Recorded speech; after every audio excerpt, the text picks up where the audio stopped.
Welcome back to the lecture series of hydraulic structures. In the previous two modules, we have discussed about the earthen dams and gravity dams and the types of earthen dams and failures of earthen dams.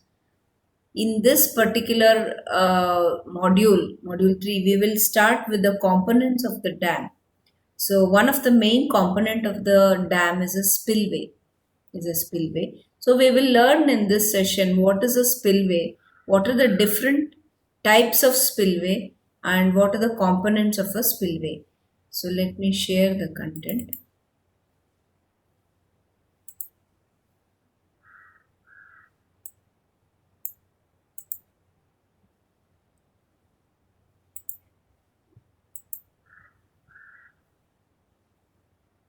So you can see the picture of a spillway here. Here the water is flowing in this particular picture. The water is flow. Spillway is nothing but the openings provided here to discharge the floods from the reservoir from upstream side to the downstream side safely and efficiently. I would like to repeat the word safely and efficiently. The water which is discharged from the upstream side to the downstream side will be flowing with a high velocity. It has to be discharged safely so that it does not create any scoring of the downstream bed. The scoring of the downstream bed or the erosion at the downstream bed will cause failure of the dam because there will be material will be lost because of the scoring or erosion. So this may cause failure of the dam. So here you can see these are the spillways where the water is not flowing and here the water is flowing. So you can see over the spillway crust there are gates. These are called piers. In between the piers the gates are fixed. These are the gates. The when the water is reaches above the maximum water level in the reservoir, these gates are open. These gates are open, and then the water flows from upstream side to the downstream side. So you can see how uniformly the water is flowing through the spillways. So for this, an approach channel is required. Okay, we will study that in the different components of spillway. So what is a spillway? It is a most important component of the dam which serves to release excess flood from a reservoir efficiently and safely from the upstream side to the downstream side. So as I told you, it will release the excess flood. So it is like a safety valve. It is like a safety valve. If the spillway is not provided, what happens? There will be overtopping of the dam. The water will flow above the top of the dam if there is no spillway provided, and then this will damage the structure. This will damage the structure. Therefore, spillway openings are very important. So its capacity is determined from the hydrological studies over the drainage area. So if in that particular area, the hydrological studies are done, and then the flood is estimated. Flood is estimated, and for the designed flood, the spillways will be designed. So there are different components of a spillway. So in order to see that there is uniform flow of water over the spillway crust, there need to be an approach channel. There need to be an approach channel which will bring the water from the reservoir to the crust of the spillway, to the crust of the spillway, so that it will minimize the head loss and also to obtain uniform distribution of flow over the spillway crust. So this is the approach channel. This is an approach channel. So water will flow if it is directed towards the spillway crust, and so that there is uniform distribution of flow of water. Then the control structure. The water from upstream side to the downstream side can be discharged with the help of a weir or a tube or a pipe or an orifice or using a sill. So in this case it is a sill. It is a sill or a, and in this case it's a weir. It's a weir. So sometimes inside the water is discharged through, this is over the dam. Sometimes the water is discharged through the body of the dam using pipes or tubes. So it depends upon the type of spillway. There are different types of spillways.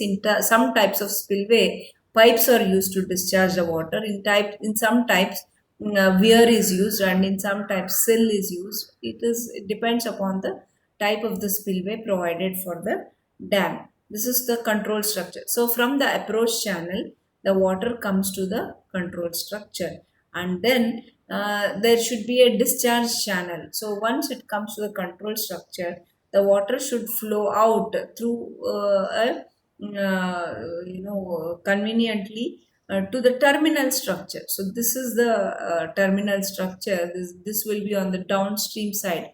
This will be on the downstream side. So sometimes the downstream face of the dam itself is used for the for conveying the water, for conveying the discharge.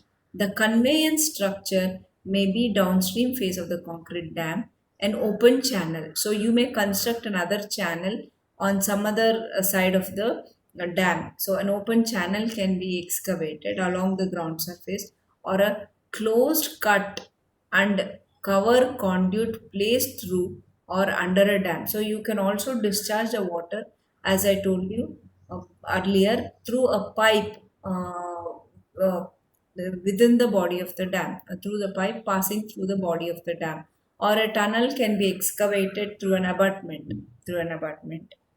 So, terminal structure, to dissipate excess energy of flow in order to avoid scoring of the stream bed and subsequent failure of the adjacent structure. So, what happens if the scoring takes place? There will be this dam, which is an adjacent structure. There will be a powerhouse. Such structures which are near to the dam, where it will cause failure. So because the material in the stream bed will be eroded, because water will be flowing at a high velocity. The energy of the water will be more. This energy has to be dissipated, this energy has to be reduced. So in order to do that, stilling basins are provided. Stilling basins are nothing but the water, it's a water pool, which will reduce the velocity of flowing water in order to avoid scoring. So that is called as a terminal structure. So first, the different component is, we discussed about the approach channel. From the approach channel, it comes to the control structure, and then it has to come to the discharge channel, and then to the terminal structure. Now, based on the utility, there are two types of spillways. One is called as a main spillway, and the other one is called as an emergency spillway. This is for the normal condition. Normal condition is when the spillway is designed, it would have been designed for a particular flood estimate. So it will work normally when the flood discharge is less than the estimated flood. Okay, but if the flood exceeds the designed flood, if the flood exceeds the designed flood, then you need, this main spillway may fail. So you need emergency spillway. So they are also provided, and also when this main spillway is not functioning properly, we can use this emergency spillway. So under two conditions, we can use emergency spillway. One is when the spillway required for the floods greater than the designed floods. When the flood is greater than the designed flood, then we can go in for emergency spillway, and also used for during the malfunctioning of the main spillway, depending on whether they are gated or ungated. Again, there are two types, depending on the control of flow of water: controlled spillway or gated spillway. Here gates are provided to control the flow of water over the spillway. So the gates are installed. I showed you in the first picture itself. So gates will be installed over the crest of the spillway, between the piers. Therefore, these gates can be opened. The gates can be opened fully or partially, depending upon the level of water in the reservoir.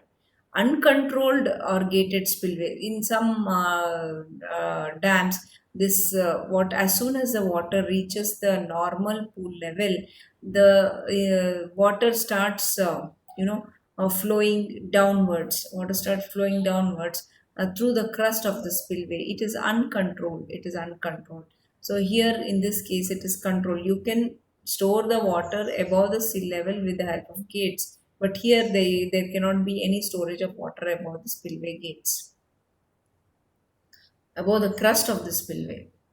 The main classification is depending upon the type of the structure. There are different types of spillways. Free overfall spillway. It is also called as straight drop spillway because here the water will fall vertically downward. So it is called free overfall or straight drop spillway. The other one is oogie or overflow spillway. The third one is chute or open channel or through spillway. And the next one is the side channel spillway, droplet, drop inlet or shaft or morning glory spillway, and siphon spillway. So these are the six types of spillway in which oogie spillway is very important. So we will discuss each type of spillway in detail. The first one is free overfall spillway. So here what happens, there will be a weir of a low height and water will flow freely over the weir. So here a lip is provided in order to see that the water will flow to a greater distance from the structure, from the weir. So if this lip is not there, the lip is not there, so what happens? The water will start, if this lip is not there, water will start flowing close to the structure, which may cause erosion. You can also see this, there is no protection in the downstream bed. There is no protection in the downstream bed. So lip will take it away from the structure. So it will provide some safety to the structure. So in the second case, we will see. So here, why it is called a straight drop spillway is because it consists of low height weir wall having its downstream face roughly or perfectly vertical. So here this is the downstream face. It is roughly or perfectly vertical. When the water level in the reservoir level rises above the normal pool level, the surplus water falls freely from the crust of the weir. This is the crust. Top of the spillway is called as a crust. It will freely fall from the crust of the weir and hence it is known as straight drop or free overfall spillway. You can see this spillway where this is also a free overfall spillway, but here there is a small dam which is also constructed in order to have a pool of water here, in order to have a pool of water so that the flowing water will dissipate its energy. The energy of the flowing water will be reduced, and here an apron is constructed in the downstream bed. This is the concrete apron which will avoid scoring and erosion of the material in the downstream bed. So to prevent scoring of the downstream bed from falling water jet, an artificial pool, so this is an artificial pool which is created by constructing a low secondary dam on the downstream side. The next important spillway, this is very important. This is called oogie spillway. It is overflow, that is free fall. Here, this is overflow. From the freely, this is just the freely falling weir, the first case, whatever we discussed. You can see that the water will fall like this. Here, this lower surface is called as the lower nappe, and the upper surface is the upper nappe. In order to have a smooth flow of water, we can have the shape of the weir like this, which will follow the shape of this lower nappe. So this is what is done in oogie spillway. It is also called as yes, because the shape is in the form of yes. Sometimes here a bucket will be provided like this. So it is in the form of yes. That is why it is called oogie spillway. So this is the maximum water level. This is a designed head.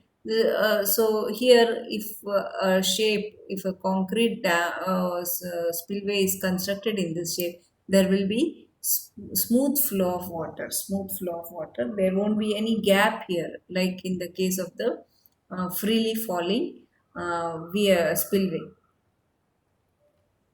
So it is an improved form of straight drop spillway.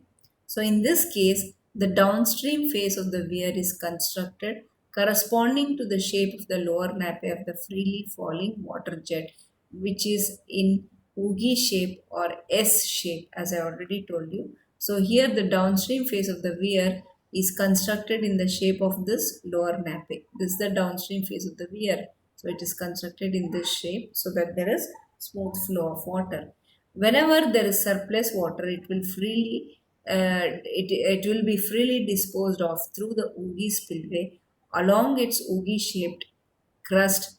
Hence, it is called as overflow spillway.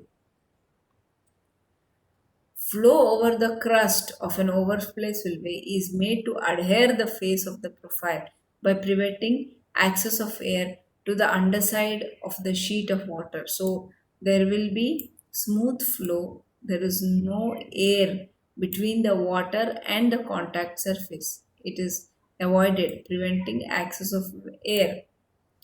So, oogie spillways are most commonly used in case of gravity dams, arch dam, buttress dam, etc. For gravity dams, it is generally located within the body of the dam. The second one is the chute or the open channel spillway. So here, an open channel is constructed with edges on both the sides. You can see here the excess water is discharged through this open channel. So here the discharge channel is a channel, whereas in case of Oogie Weir, the downstream face of the dam itself is used as a discharge channel. So here a channel is constructed and the water flows through this open channel, or this is a dam, so a channel is constructed to discharge the extra water.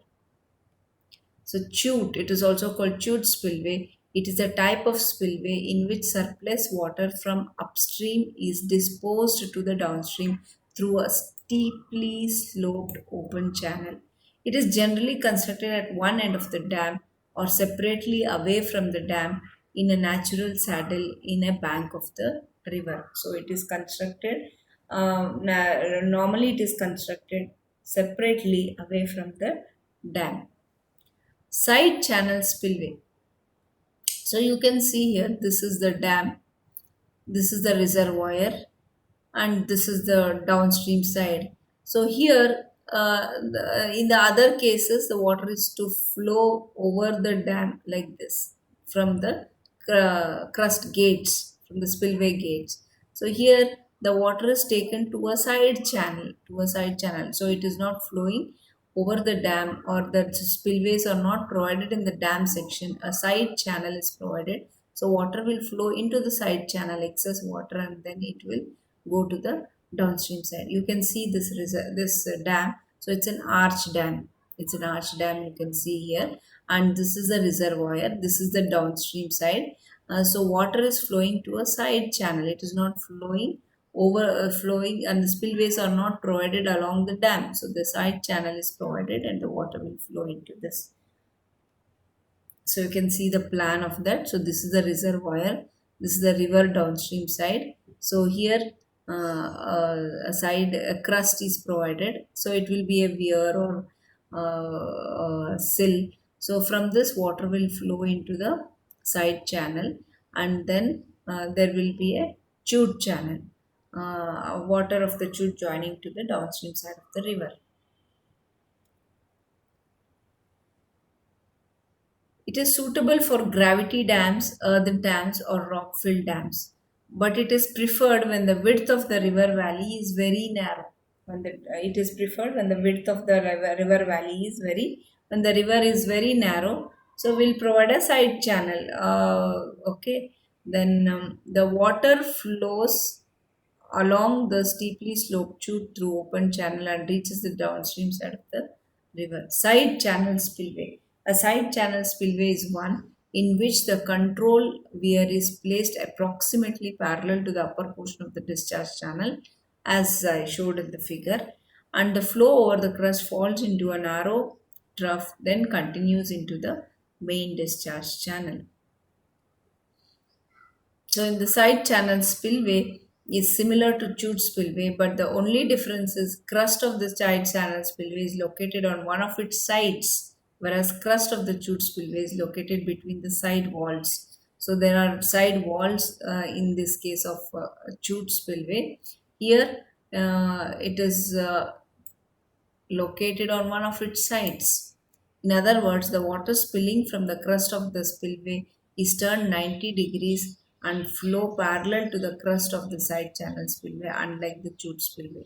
So you can see here, this is 90 degrees. This is perpendicular to the flow of water from the sill. So when the water flows like this, in perpendicular direction, it is taken into the river bed. This is a very interesting one. It is called as a morning glory spillway. It's a flower. It's a name of a flower. So here it is constructed within the reservoir. So this is the dam. You can see the dam here. So this is within the reservoir only. So here what happens? The water, when the water level rises above the full reservoir level, it enters into this spillway like this. It has an opening like this, an orifice. So as I told you, the discharge carrier can be a tube or a conduit also. So this is opening. So water will flow through these opening, and then it is taken through a vertical shaft here. So this is the opening. This is the opening. When the this is a freeboard provided, this is a full reservoir level. When the water rises the full reservoir level, it will enter into that opening, and then there is a vertical shaft or the drop shaft, and then there will be a conduit, so which is passing through the body of the dam, which is passing through the body of the dam, and then it is discharged to the downstream side. Whereas in the other cases there was flow water over the downstream face of the dam. So this was the discharge carrier. So here a conduit is a discharge carrier. So so a shaft spillway is a type of spillway which consists of a vertical shaft followed by a horizontal conduit. The surplus water enters into the vertical shaft and then the horizontal conduit and finally reaches the downstream of the channel. The shaft constructed is either artificial or natural. Then excavation for the natural shaft is possible only when the hard rocky layer is present on the upstream side. So this can be done when there is hard rocky layer on the upstream side. The horizontal conduit either passes through the body of the dam or through the foundation of the dam. So it can pass through the body of the dam or through the foundation of the dam. In case of large projects, the inlet hole of the vertical shaft is specially shaped, which is called as a morning glory or glory hole of the spillway. Shaft spillway is recommended when there is no space to provide for other types of spillways, such as oogie spillway, straight drop spillway. So this will save space actually along the length of the dam if you cannot provide the spillway. So you can have it inside the reservoir itself. So there will be a vertical shaft and then a horizontal conduit through the body of the dam, which will discharge the water to the downstream side. Then the last type of spillway is the siphon spillway. So here there will be a siphon. It is an S. It is an S shape. You have studied siphon. So there will be a air vent here. There will be a air inlet. So when the water level rises, the rises above the maximum reservoir level. So through suction, the water is sucked into this siphon and then it is discharged. This is inclined siphon spillway because you see the outlet is inclined. It will discharge the water like this. A siphon spillway is a type of a spillway in which surplus water is disposed to the downstream through an inverted U-shaped conduit. It is generally inside the body of dam or sometimes it is provided over the crust of the dam also. So if the dam is like this, so the pipe is provided over the body of the dam, or it can be inside the body of the dam also. So in this picture, it is inside the body of the dam. You can also have it outside the body of the dam. In both types of siphon spillway, air vents are provided. That is the one which is inside as well as the one which is outside the body of the dam. Air vents are provided at the bent portion of the upper passageway to prevent the entrance of water when the water level is below the normal pool level. So it will not suck the water when it is below the water pool level. It will, because of this presence of this air vent, which is provided at this bent portion. At this bent portion. So only when the water level rises the normal level, then it will suck the water. So whenever the level rises above the normal pool level, water enters into a conduit and is discharged to the downstream of the channel by the siphonic action. Thank you. In the So we'll end the session.